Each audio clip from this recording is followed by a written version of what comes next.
Good morning all of you. आज हम बातें करेंगे ज्योग्राफी का जो 4th चैप्टर है 12th क्लास का, मानव विकास। मानव विकास होता क्या है? सबसे पहले हम जान लें कि विकास किसे कहते हैं। मनुष्य की आवश्यकताओं आकांक्षाओं में वृद्धि की जो प्रक्रिया है उसको विकास कहा जाता है। इसी तरह जो आर्थिक विकास है, 2 नंबर का प्रश्न पूछ लिया जाता है कई बार, आर्थिक विकास क्या है? किसी देश की अर्थव्यवस्था की वास्तविक जो राष्ट्रीय आय होती है उसमें दीर्घकालीन वृद्धि को राष्ट्रीय आय कहा जाता है। मानव विकास की हम आज बातें करेंगे। मानव विकास का जो प्रतिपादन है वो एक पाकिस्तानी अर्थशास्त्री डॉक्टर महबूबुल हक द्वारा किया गया। इसके प्रतिपादक माने जाते हैं डॉक्टर महबूबुल हक। उनके अनुसार मानव विकास जो है वो लोगों के विकल्पों में वृद्धि से है, ताकि लोग जो है स्वस्थ और लंबा जीवन जी सकें आत्मसम्मान के साथ। इसी तरह हमारे देश का जो प्रथम नोबेल पुरस्कार विजेता हैं अर्थशास्त्र में, अर्थशास्त्री डॉक्टर अमर्त्य सेन, स्वतंत्रता में वृद्धि और प्रजातंत्रता में कमी को इन्होंने मानव विकास माना है। मानव विकास 1990 की जो विकास रिपोर्ट है एसडीआई की, ह्यूमन डेवलपमेंट इंडेक्स की जो रिपोर्ट 1990 में जारी हुई, उसके अनुसार मानव विकास की परिभाषा क्या है? लोगों की आकांक्षाओं में और उनके जीवन स्तर, उन्हें जो उपलब्ध जीवन स्तर की दशाएं हैं उनमें बढ़ोतरी की प्रक्रिया को मानव विकास कहा गया है। जिन जीवन दशाओं में मानव रह रहा है अगर उसमें बढ़ोतरी होती है उसको मानव विकास कहा जाता है। इस प्रकार विकास जो है वो क्या होता है? हमेशा गुणवत्ता में सकारात्मक परिवर्तन को ही विकास कहा जाता है। मानव विकास तभी संभव होगा जब क्वालिटी में पॉजिटिव चेंज आएगा। अगर केवल संख्या बढ़ती है, संख्या में मात्रात्मक परिवर्तन होता है तो उसको वृद्धि कहा जाएगा। जैसे किसी प्रदेश की जो जनसंख्या है वो 2 लाख से 5 लाख हो जाती है, 5 से या 10 हो जाती है, संख्या अगर बढ़ जाती है तो वो वृद्धि है। पॉजिटिव होती है, प्लस में जाती है तो मात्रात्मक क्या बोलते हैं, धनात्मक है। अगर वो कम हो जाती है तो वो ऋणात्मक है, वो वृद्धि है। अगर वृद्धि के साथ साथ उनके उपलब्ध जीवन स्तर की जो दशाएं हैं उनमें भी बढ़ोतरी होती है तो मानव विकास होता है। अन्यथा विकासहीन वृद्धि उसको कहा जाएगा। जैसे संख्या तो 5 लाख से किसी नगर की 10 लाख हो गई, किसी भी क्षेत्र की, लेकिन वहाँ की जो हॉस्पिटल फैसिलिटीज हैं, एजुकेशन फैसिलिटी हैं, शिक्षा के स्तर में कोई सुधार नहीं होता,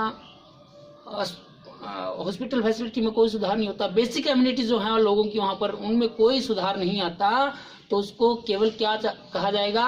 वृद्धि। और कौन सी वृद्धि? विकासहीन वृद्धि। विकास नहीं हुआ, केवल वृद्धि हुई है, संख्या बढ़ी है केवल, इसको विकासहीन वृद्धि भी कहा जाता है। 2 नंबर का ये प्रश्न आता है, विकासहीन वृद्धि से क्या तात्पर्य है? तो ये विकास और वृद्धि दोनों ही समय के संदर्भ में परिवर्तन को दर्शाते हैं। दोनों, विकास भी और वृद्धि भी, दोनों समय के अकॉर्डिंग चेंज तो आता है, लेकिन केवल संख्या बढ़ना, केवल मात्रा बढ़ना वृद्धि है। अगर उसमें साथ में कोई सुधार लोगों की सुविधाओं में नहीं होता तो उसको विकासहीन वृद्धि कहा जाता है। नहीं तो अगर गुणवत्ता में परिवर्तन आता है साथ में तो उसको कहा जाएगा मानव विकास। तो सार्थक जीवन क्या है और निरर्थक जीवन क्या है, ये भी प्रश्न कई बार पूछ लिया जाता है। सार्थक जीवन से क्या अभिप्राय है? जीवन जीने का अगर कोई उद्देश्य है, कोई उपयोगिता है तो उसको सार्थक जीवन कहा जाएगा। अगर कोई आपका जीवन जीने का कोई उद्देश्य ही नहीं है, आपके जीवन की कोई उपयोगिता नहीं है, तो निरर्थक जीवन है।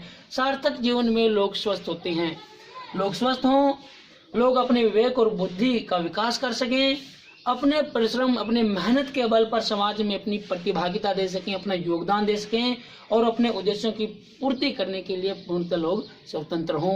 ये सार्थक जीवन है। अगर वो ये नहीं है, कोई उद्देश्य नहीं है उनका, उनके जीवन का कोई उपयोगिता नहीं है, केवल संपत्ति में विस्तार, आय में विस्तार और स्वस्थ जीवन जीना ही क्या है?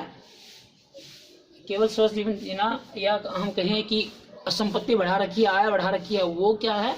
दीर्घ जीवन जी रहा है, वो सार्थक जीवन नहीं है। आपके पास संपत्ति ज्यादा है, आय ज्यादा है और लंबा जीवन भी जी रहे हैं, ये सार्थक जीवन नहीं है। इसके साथ साथ आपका कोई उद्देश्य होना चाहिए, आपके जीवन का कोई उपयोगिता होनी चाहिए। आप स्वस्थ हों, अपने विवेक और बुद्धि का विकास कर सकने की आप में क्षमता हो, अपने मेहनत के बल पर समाज में उपयोग प्रतिभागिता करें, अपना योगदान दें और अपने उद्देश्यों की पूर्ति करने के लिए स्वतंत्र हों। अगर ऐसा है तो आप सार्थक जीवन जी रहे हैं। अगर आपके पास आय ज़्यादा है, संपत्ति ज़्यादा है, दीर्घ जीवन भी जी रहे हैं, लेकिन आप गुलामी में जी रहे हैं, अपने उद्देश्य की पूर्ति करने के लिए आप स्वतंत्र नहीं हैं, क्या फायदा उस संपत्ति का, क्या फायदा ऐसे दीर्घ जीवन का। अपने मेहनत के बल पर समाज में आपका कोई योगदान नहीं है, कोई प्रतिभागिता नहीं है, अपने बुद्धि का और विवेक का आप विकास नहीं कर सकते हैं, आप स्वस्थ भी नहीं रहेंगे फिर, और अपने जीवन का कोई उद्देश्य अगर नहीं होगा, तो समाज में कोई प्रतिभागिता नहीं है, कोई उपयोगिता नहीं है, तो ऐसा जीवन क्या है, निरर्थक जीवन है। ये प्रश्न भी 2-3 नंबर में पूछ लिया जाता है, सार्थक जीवन क्या है या निरर्थक जीवन क्या है। कई बार इनमें अंतर भी पूछ लिया जाता है, सार्थक जीवन और निरर्थक जीवन में अंतर बताइए। मानव विकास के महत्वपूर्ण पक्ष कौन से हैं? 3 मानव विकास के महत्वपूर्ण पक्ष हैं। शिक्षा, स्वास्थ्य और संसाधनों तक पहुंच। इन्हीं के बलबूते पर मानव विकास रिपोर्ट जारी की जाती है, ह्यूमन डेवलपमेंट इंडेक्स देखा जाता है। मानव विकास की गणना इन्हीं 3 पक्षों के संदर्भ में की जाती है। शिक्षा में बच्चों का नामांकन लिया जाता है, स्कूलों में कितने बच्चे नामांकित हैं मानव विकास की गणना करने में। फिर स्वास्थ्य में जीवन प्रत्याशा ली जाती है। जीवन प्रत्याशा होता है जीवन के समय, जन्म के समय बच्चे के जीवित रहने की संभावना, वो जीवन प्रत्याशा होती है। जीवन प्रत्याशा ली जाती है, इनके मैक्सिमम और मिनिमम वर्ष हैं वो तय की गई हैं। अगर ज़्यादा है, लंबा जीवन जीता है, तो जीवन प्रत्याशा ऊंची है, जैसे 65 के आसपास उच्च है और निम्न 20 के आसपास है, तो जीवन प्रत्याशा कितनी है। और संसाधनों तक पहुंच, तीसरा जो वो है पक्ष है, संसाधनों तक पहुंच।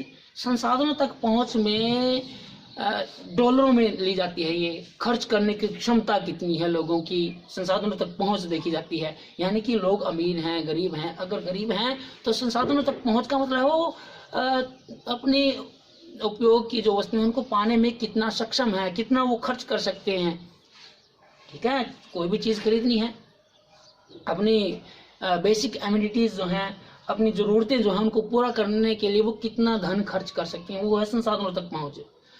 जैसे अमीर देश हैं वो ज़्यादा खर्च कर सकते हैं, विकसित राष्ट्र हैं ज़्यादा खर्च कर सकते हैं हर चीज़ पर, तो उनकी संसाधनों तक पहुँच ज़्यादा है। गरीब जो राष्ट्र हैं, विकासशील जो राष्ट्र हैं, अल्प विकसित जो देश हैं, वो कम खर्च कर पाते हैं अपनी ज़रूरतों को पूरा करने के लिए, कोई भी चीज़ खरीदने के लिए, चाहे वो मशीन, उद्योगों के लिए मशीनें हों, दूसरी तरह का कहीं पर भी निवेश की बात हो, तो अलग विकसित राष्ट्र या विकासशील राष्ट्र वो पीछे रह जाते हैं कहीं ना कहीं, तो उनकी संसाधनों तक पहुंच होती है कम। इसको डॉलरों में मापा जाता है। डॉलरों में जितने ज़्यादा देश खर्च कर सकता है वो उतना ही ज़्यादा अमीर है, संसाधनों तक पहुंच उनकी उतनी ही ज़्यादा है। तो ये 3 इंडिकेटर लिए जाते हैं। शिक्षा में साक्षरता दर ली जाती है, साक्षरता दर और सकल नामांकन अनुपात जब हम मानव विकास की गणना करते हैं।